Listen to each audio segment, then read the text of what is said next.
Hi everyone, আজ আমি আপনাদের কোনো জাদু শেখাবো না। আমি আপনাদের এমন কিছু পদ্ধতি বলবো, এমন সাইকোলজিক্যাল ফ্যাক্টস বলবো, যার সাহায্যে আপনি এটা ধরতে পারবেন যে সামনের মানুষটি আপনার সাথে মিথ্যে বলছে না সত্যি বলছে। আপনি এটা জানতে পারবেন যে সামনের মানুষটি আপনাকে পছন্দ করে কিনা।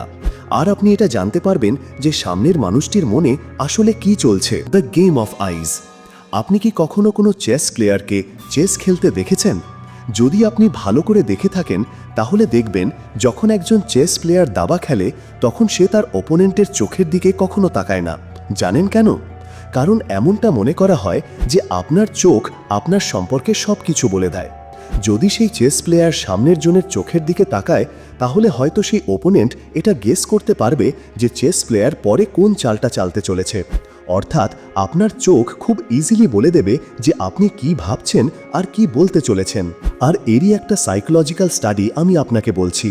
একটা স্টাডি থেকে এটা জানা গেছে যে আপনি খুব সহজেই এটা খুঁজে বের করতে পারবেন যে একজন মানুষ মিথ্যে বলছে না সত্যি। আপনাকে কি করতে হবে? যে কোনো মানুষের কাছে একটা প্রশ্ন করুন। যদি সে তার চোখ ওপরের দিকে নিয়ে যায় আর লেফট সাইডে ঘোরায়, এর মানে হলো সে সত্যি বলতে চলেছে। অর্থাৎ সে তার মেমোরি থেকে রিকল করার চেষ্টা করছে যা আপনি প্রশ্ন করেছেন।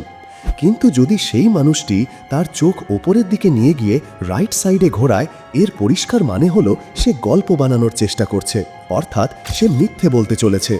এছাড়া যখন আপনি কোনো মানুষের সাথে কথা বলছেন আর সে বারবার তার চোখ এদিক ওদিক করছে, এর পরিষ্কার মানে হলো সে কোনো গল্প বানানোর চেষ্টা করছে আর সে আপনার সাথে মিথ্যে বলছে।